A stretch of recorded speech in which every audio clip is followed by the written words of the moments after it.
All right, can we get a big Beast of the Media Group welcome for Chase McDaniel? Thank y'all so much, man. All right, so let's get some background here. What part of Kentucky are you from? I'm from a place called Greensburg. We are famous for Dumas Walkers. Dumas Walkers, slaw burger, fried bottle of ski. That's on my hometown square. And let me tell you, it ain't what I thought it was going to be. It's a hole in the wall, y'all. It is about as big as this little corner we got of desks here, but it has the best slaw burgers, I think, in the state, yeah. So what was the first show, what was the first song that you heard, the first artist that you fell in love with this? And you know what, this is the dream I got to chase. Josh Turner's Long Black Train was the first album that I had. My papaw gave me that CD, and he asked me to learn Long Black Train for a family reunion. I was 8 years old. I had no bass in my voice. But yeah, that was where I fell in love with country music. And it was all the greats, Randy, and George Jones, and took off from there. The tone of your voice actually kind of sounds like him a little bit.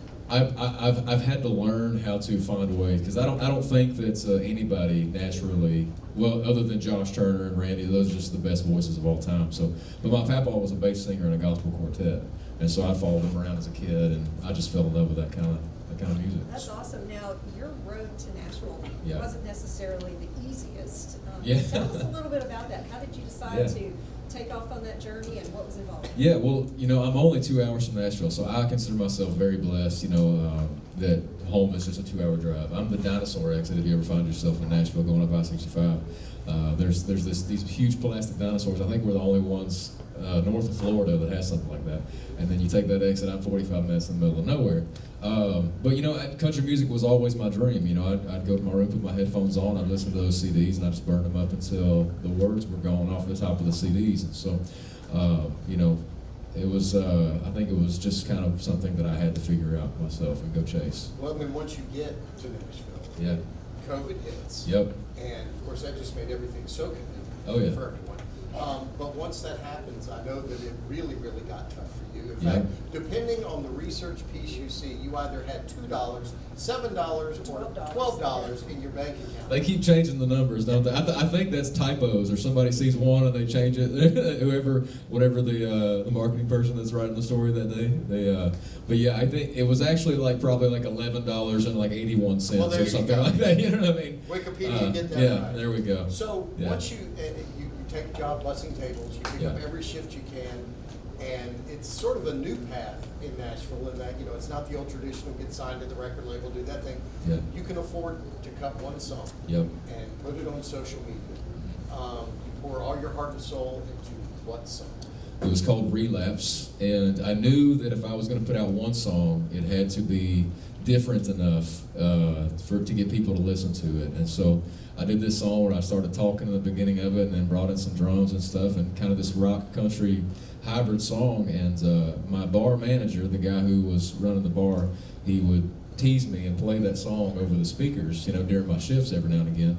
And these couple guys that I had been serving Stella Miller Lite to for about 2 years heard this song, and they were like, wow, we really like this. We think it's, different. You mind if we send it to a friend of ours? And me thinking, yeah, of course, maybe a cousin or whatever. And it ended up being my now agent, who at the time had Jason Aldean, Morgan Wallen, and Florida Georgia Line.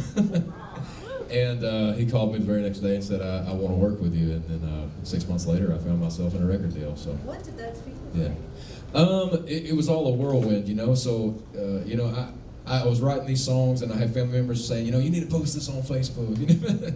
And so I did, and I got really, really lucky one day, and an audience found me, and then I just was like, okay, well, I guess I'm going to keep doing this, And one thing led to another. I found myself in a room with Mr. Scott Borchetta, and he loved the music, and he wanted to cut records with me. So we've talked with other artists before, Russell Dickerson, Drew Baldridge, who talk about that moment where they put a song on TikTok or put a song on Instagram, and then they went to bed. And then they woke up the next morning and they're like, holy crap, 500,000 people have viewed that. What was that like when you woke up that next morning and went, oh my God, this is it? Well, it was one of those things where, I had been doing it for so long. I'd already been in Nashville for, I don't know, because COVID hit when I was probably 6 years in. I've been in Nashville 9 years now. So when that first video took off, it was on Facebook, and the song wasn't even out yet. And so I was a little disappointed because I was like, dang, this song is not even out. And there's all these views, all this traction, and nobody could listen to it. And so I was like, well, now I got to get this song out. I got to figure out how to do this. And so for me, it was excitement, it was just disbelief, and also like, dang, I gotta get my stuff together, you know? Well, enough of this. We got to hear this guy sing. Ready? Big Machine recording artist Chase McDaniel. Awesome. Thank y'all so much. So glad to be here at Beasley, y'all. Thank you for having me. My name's Chase McDaniel, and we got a few songs to play for you. This first one is the very first song that I wrote for this my debut album that comes out in the fall of this year. I've never released an album before, so I'm excited for that. And it's called Die Trying. It's about meeting somebody that makes you want to save your own life. And there's a lot of songs out there about meeting somebody that saves you, but that wasn't my story. I had to fix myself. So it goes like this. You ready, Jeff? 1, 2, 3, 4.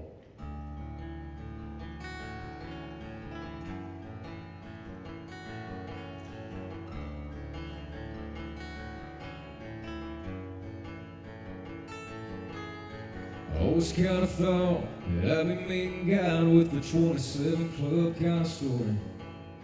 I was living fast like a train off the tracks, headed straight into a blaze of glory.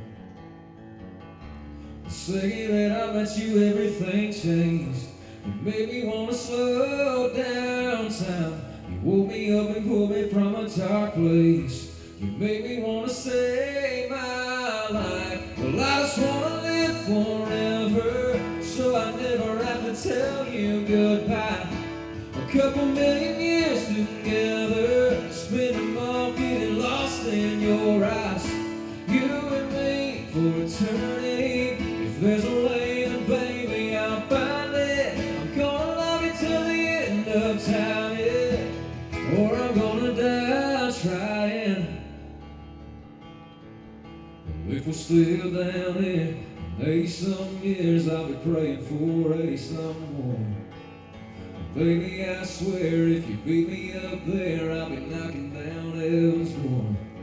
'Cause I ain't missing a moment, so if you're going, I'm going. But if you're staying, I'm staying, yeah. All I'm saying is, well, I just wanna live forever, so I never have to tell you goodbye. A couple million years together, spend them all getting lost in your eyes. You and me for eternity. If there's a way, then baby, I'll find it. I'm gonna love you till the end of time, yeah. Or I'm gonna die trying. Or I'm gonna die trying.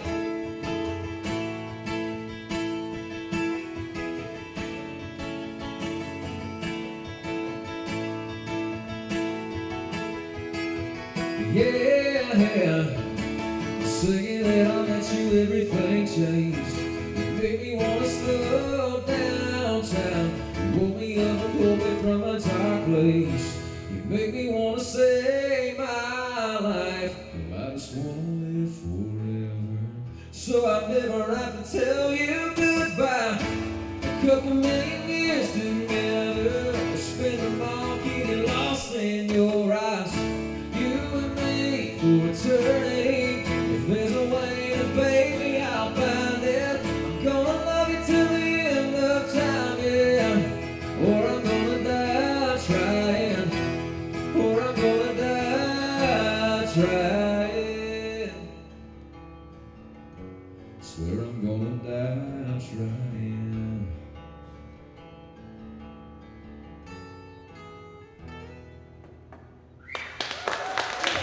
Thank you, thank you so much. Well, again, thank you for having me. I'm super excited to be here today. Thank you so much for your support. I got to tell you, we are 12 weeks into being in a different city every day, sometimes 2 cities a day.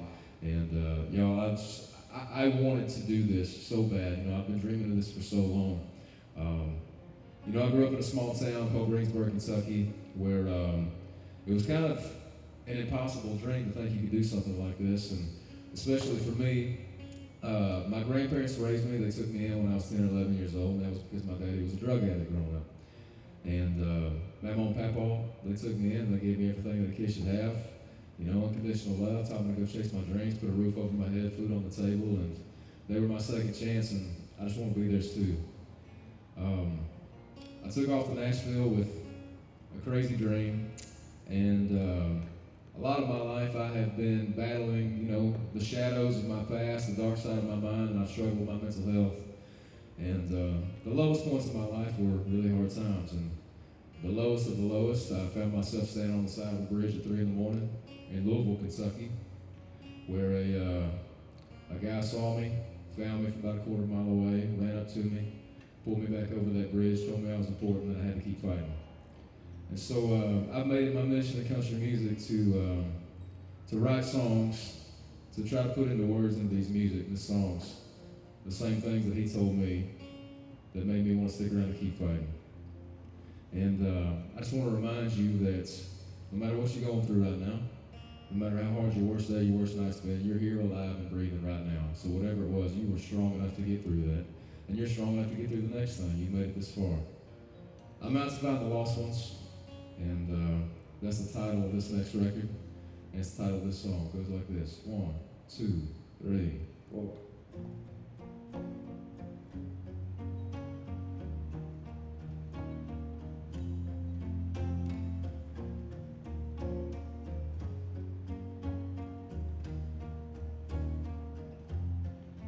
Don't get close to me.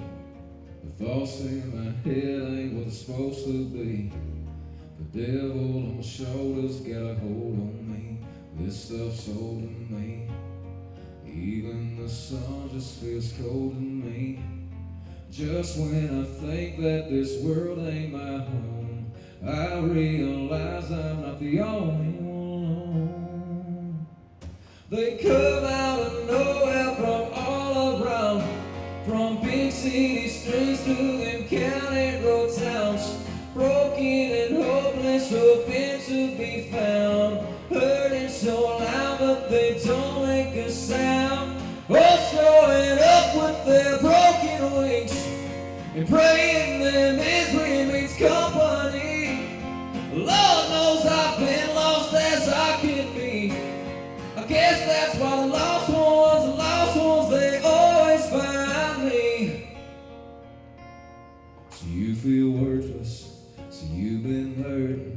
Ain't what you wanna hear, but hell set you here. Let me tell you that pain's got purpose. Tell me who you gonna reach if you ain't been through nothing. Take the pain and overcome it, turn it into something, and give it to somebody else going through hell. When the bad gets better, don't keep it to yourself. Be alive and unwell, I'm still alive and well. They come out of nowhere from all around, from big city streets to them county road towns, broken and hopeless, hoping to be found, hurting so loud but they don't make a sound, all showing up with their broken wings and praying their misery meets company. Lord knows I've been lost as I can be.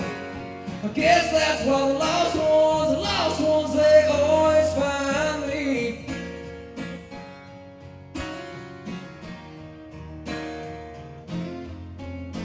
They remind me where I came from, what I made of, make me think of all the prayers that I prayed of, thank God. They come out of nowhere from all around, from big city streets to them county road towns, broken and hopeless, hoping to be found, hurting so loud but they don't make a sound, all showing up with their broken wings and praying their misery meets company. Lord knows I've been lost as I can be. I guess that's why the lost ones, they always find me. I guess that's why the lost ones, they always find me.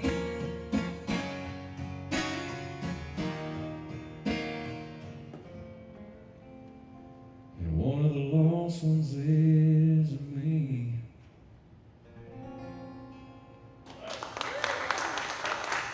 Thank you all so very much. Well, I gotta tell you how happy I am to be here, really, again. It's been my dream to be on the radio since I was a little kid. And I got a funny story about how I kind of came around to that. I grew up in a little trailer that had holes in the floor, y'all. It was like this rusty brown looking thing. It wasn't one of those houses you pass by and you're like, dang, I want to live there. So I'd get on the school bus, in the morning, or get off the school bus, and these kids, they saw, your house, whatever, and, sometimes it wasn't a good house. They might tease you a little bit or bully you for the house that you grew up in. And, we didn't have a lot, and it was hard to get by. It was in Port Sound, and my parents worked hard, but it was tough. And so I figured out pretty early on, I was like 6 or 7 years old, but all the cool kids sat in the back of the school bus. I was like, if I can just make my way to the back of this bus and make these people laugh, then maybe I'll get to be one of the cool kids. And so I make my way to the back of this bus. I got some older cousins sitting back there, and they're like, all right, hold on. Because they're like 16, 17 years old. I don't know why they weren't driving. They probably couldn't pass the written test. It was Kentucky. And they were like, we'll let you sit back here with us if you let us teach you some sign language. And I was like, okay. Again, remember, I'm 6 or 7 years old. And they take my hand, they start putting one finger down after the other one, till only one finger stood up, and I realized I'm on camera. I don't know where this is going to go, but you know what finger it was. It was the middle finger, and they told me that it meant great job. And they were like, all right, listen, here's the deal. We'll let you sit back here with us the rest of the school year. If you go up and tell the bus driver, Danny Wright, he's doing a great job driving the school bus with your newly learned sign language. And I did. And I don't know what was wrong with Danny that day. He didn't know that it meant great job. He thought it meant something else. And I never got to sit in the back of the school bus with those kids again. I had to sit beside Danny for the whole rest of the school year.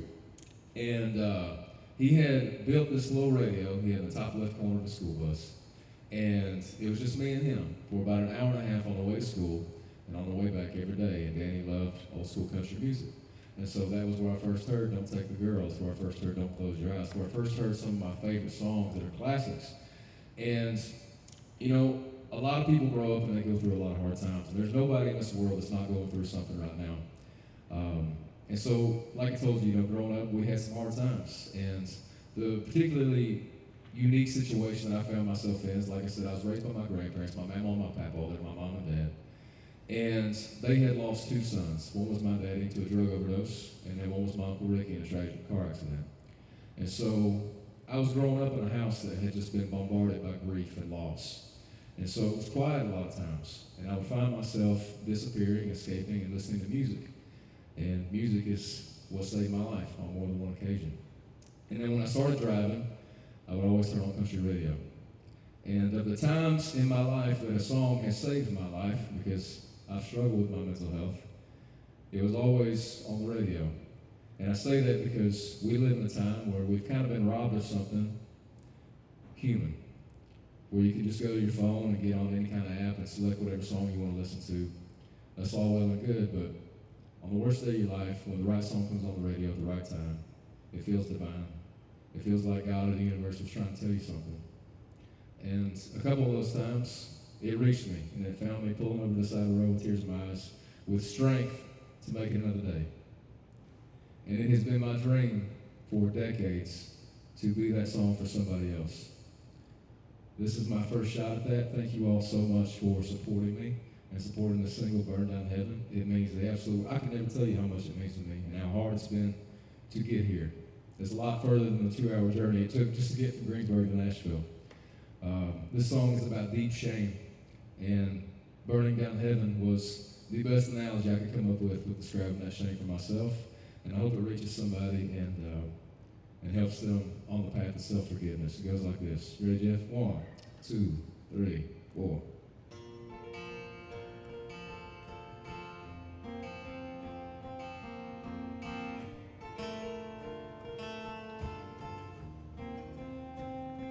This ain't hell.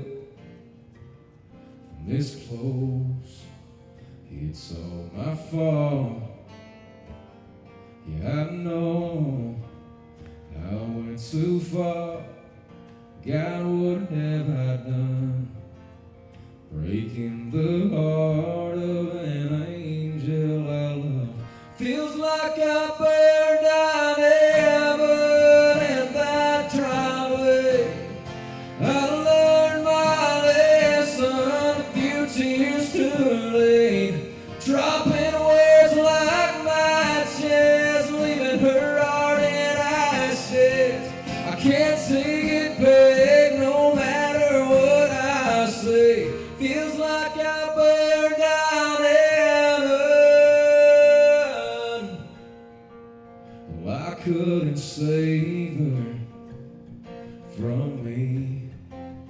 Past me was gone, everything. Well, I should have stayed.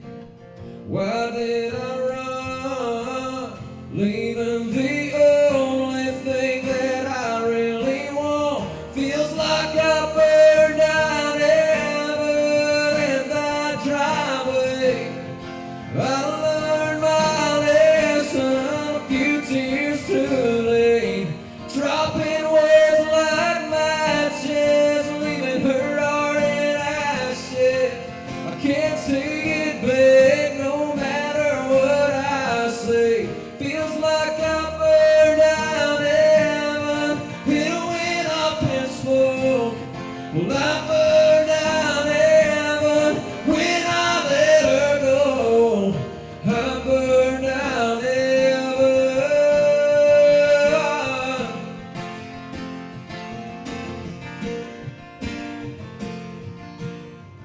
Feels like I burned down heaven in the heat of goodbye. Could have put out that fire with the tears from her eyes. I burned down heaven in that driveway. I learned my lesson a few tears too late. Dropping words like matches, leaving her heart in ashes. I can't take it back no matter what I say. Feels like I burned down heaven. Burned down heaven.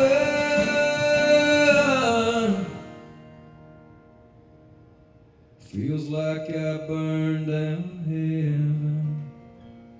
Whoa, burned down heaven. Whoa.